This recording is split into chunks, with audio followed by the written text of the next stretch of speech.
വനമേഖലയോട് ചേർന്ന് പ്രകൃതി സൗന്ദര്യത്തിന്റെ ഈറ്റിലുമായ ഭൂത്താൻകെട്ടിൽ വീണ്ടും സജീവമായി ബോട്ടിംഗ്.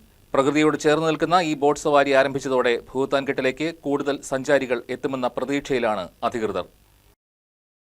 ചെറിയ ഇടവേളയ്ക്ക് ശേഷം വിനോദസഞ്ചാരികൾ ഏറെ ആകാംക്ഷയോടെ കാത്തിരുന്ന ബോട്ട് യാത്ര ഭൂത്താൻകെട്ടിൽ വീണ്ടും ആരംഭിച്ചിരിക്കുകയാണ്. വിനോദസഞ്ചാരികൾക്ക് ഹരം പകരാൻ വലുതും ചെറുതുമായ 7 ബോട്ടുകളാണ് പെരിയാറിന്റെ തീരത്ത് സജ്ജീകരിച്ചിരിക്കുന്നത്. 95 സീറ്റിന്റെ ഒരു ബോട്ടും 45 സീറ്റിന്റെ ഒരു ബോട്ടും 42 സീറ്റിന്റെ ഒരു ബോട്ടും 10 സീറ്റിന്റെ 4 ബോട്ടുകൾക്കുമാണ് ഇപ്പോൾ അനുമതി നൽകിയിരിക്കുന്നത്. പെരിയാറിന്റെ ശാന്തമായ നീരൊഴുക്കിലൂടെ കാട്ടിനകത്തേക്ക് നീങ്ങുന്ന ബോട്ട് സവാരിയാണ് ഇവിടെ എത്തുന്നവരുടെ ഏറ്റവും പ്രിയപ്പെട്ട അനുഭവം.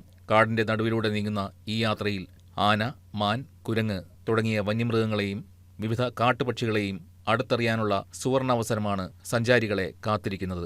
പ്രത്യേകിച്ചും കുടുംബങ്ങൾക്കും കുട്ടികൾക്കും ഒരുപോലെ ആസ്വദിക്കാവുന്ന അനുഭവമാണ് ബോട്ട് യാത്ര.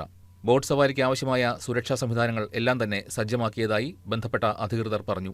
ലൈഫ് ജാക്കറ്റുകൾ നിർബന്ധമാക്കി സുരക്ഷാ മാനദണ്ഡങ്ങൾ പാലിച്ചുകൊണ്ടാണ് യാത്ര നടത്തുന്നത്.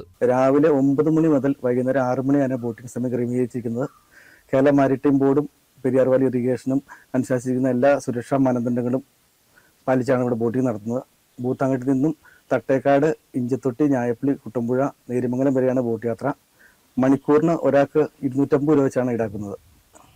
നമുക്ക് യാത്രയിലൂടെ നീളം നമുക്ക് വിവിധ ഇനം ദേശാടന പക്ഷികളെയും വന്യജീവികളും കാണാനായിട്ട് സാധിക്കും. പ്രകൃതി ഭംഗി ആസ്വദിച്ചുകൊണ്ടുള്ള ബോട്ട് യാത്രയിൽ കാട്ടുമൃഗങ്ങളെയും കാണാൻ കഴിഞ്ഞെന്ന് വിനോദസഞ്ചാരികളും പറയുന്നു. ഞാൻ യാത്ര ചെയ്യുമ്പോൾ നല്ല പ്രകൃതി രമണീയമായ ഒരു അന്തരീക്ഷമാണ് ഇവിടെ. ഇതിനു മുമ്പ് ഞങ്ങൾ യാത്ര ചെയ്തിട്ടുണ്ട്.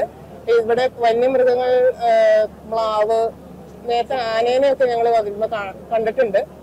പിന്നെ മലകളൊക്കെ ഭയങ്കര ഭംഗിയാണ് ഇവിടെ. ഭയങ്കര അന്തരീക്ഷം ഭയങ്കര ക്ലീനാണ്.